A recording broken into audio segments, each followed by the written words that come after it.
आपकी दयालुता कोई गुण नहीं है। यह उन लोगों के लिए एक लक्ष्य है जो आपको एक डोरमैट के रूप में उपयोग करना चाहते हैं। 90% लोग आपको दूसरी पसंद मानते हैं क्योंकि आपने खुद को उनके लिए बहुत सुविधाजनक बना लिया है। आपकी दयालुता दूसरों के लिए कोई उपहार नहीं है। यह एक पिंजरा है जिसे आपने अपने लिए बनाया है। यदि आप नहीं शब्द का उपयोग करना नहीं सीखेंगे तो दुनिया आपका तब तक उपयोग करेगी जब तक कुछ नहीं बचेगा। आपकी दयालुता वास्तव में आपकी सबसे बड़ी कमजोरी क्यों है, इसके क्रूर सत्य को सुनें। समस्या यह है कि आप दया को अनुपालन के साथ भ्रमित कर देते हैं। आप हाँ कहते हैं क्योंकि आप संघर्ष से डरते हैं। आप हाँ कहते हैं क्योंकि आप पसंद किए जाना चाहते हैं। लेकिन हर किसी के द्वारा पसंद किए जाने का मतलब आम तौर पर किसी के द्वारा सम्मान नहीं किया जाना होता है। लोग आपकी सीमाओं की कमी को उसी तरह महसूस करते हैं जैसे शार्क पानी में खून को महसूस करती है। वे आपके समय को महत्व नहीं देते क्योंकि आप इसे महत्व नहीं देते। वे आपके नहीं का सम्मान नहीं करते क्योंकि वे जानते हैं कि यह सिर्फ एक सुझाव है। दर्द ही थकावट है। हड्डी घरी थकान हर किसी का भावनात्मक बोझ ढोने की। आप यह सोचते हुए बिस्तर पर जाते हैं कि आप इतना खालीपन क्यों महसूस करते हैं, भले ही आपने पूरा दिन देने में बिताया हो।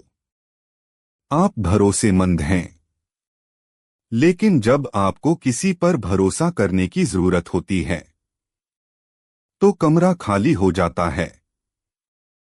यह जानकर दुख होता है कि आपकी उदारता ने वास्तव में आपके आसपास के लोगों के आलस्य को सक्षम बनाया है। आप उन लोगों के लिए सुरक्षा जाल बन गए हैं जो चलना भी नहीं सीखना चाहते।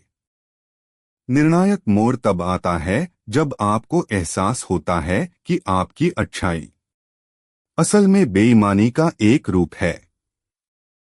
जब आपका मतलब ना हो तो हाँ कहकर आप खुद से और उनसे झूठ बोल रहे हैं। आपको एहसास होता है कि लोगों को बाहर रखने के लिए सीमा कोई दीवार नहीं है।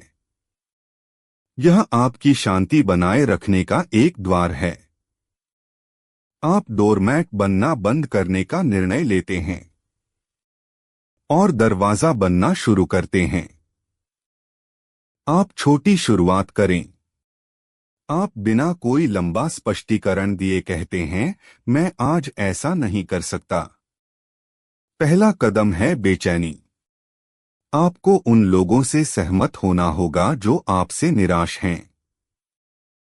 यदि आपके प्रति उनका प्यार आपकी सेवा पर आधारित है तो यह पहले स्थान पर प्यार नहीं था, यह एक व्यापारिक सौदा था। दूसरा चरण स्वप्राथमिकता है। आप अपना प्याला खुद भरते हैं इससे पहले कि आप किसी और के प्याले में डालने की तलाश करें। तीसरा चरण छंटाई है। आप उन लोगों को जवाब देना बंद कर देते हैं जो आपको केवल तब याद करते हैं जब वे मुसीबत में होते हैं। जैसे ही आप ऐसा करेंगे, उपयोगकर्ता स्वाभाविक रूप से दूर हो जाएंगे। उन्हें एक और शिकार मिलेगा जिसने अभी तक ये नियम नहीं सीखे हैं। उनका पीछा मत करो। उन्हें जाने दो, उनका बाहर जाना आपके लिए किया गया अब तक का सबसे बड़ा उपकार है। परिणाम एक नई तरह की शक्ति है। लोग आपकी हाँ को महत्व देना शुरू कर देते हैं क्योंकि वे जानते हैं कि यह दुर्लभ है। अब आप वह व्यक्ति नहीं हैं जो हमेशा इसे संभालता है। आप वह व्यक्ति हैं जो चुनता है कि क्या संभालना है। आपके रिश्तों की गुणवत्ता बदल जाती है। आपको ऐसे लोग मिलते हैं जो जितना लेते हैं उतना ही देते हैं। सबक यह है कि एक सच्चा दयालु व्यक्ति एक खतरनाक व्यक्ति भी होना चाहिए। हानिकारक तरीके से खतरनाक नहीं, लेकिन अपने विश्वास में खतरनाक है, अपनी सीमाओं में खतरनाक। एक शेर अपने बच्चों के प्रति दयालु होती है, लेकिन वह ऐसी किसी भी चीज के लिए खतरनाक होती है जो उसकी सीमाओं की अनदेखी करती है। शेर बनो, वह व्यक्ति बने जिसकी दयालुता एक सचेत विकल्प है, बाध्यकारी प्रतिवर्त नहीं। अपनी अच्छाइयों को ऐसे सुरक्षित रखें जैसे कि यह आपकी सबसे मूल्यवान चीज है। इसलिए यह है, अच्छा बनना बंद करो और अच्छा बनना शुरू करो। बड़ा अंतर। दुनिया में पर्याप्त डोरमैट हैं। इसे अपनी शर्तों पर दयालु होने का साहस रखने वाले अधिक लोगों की आवश्यकता है। अपनी शक्ति का मालिक बने।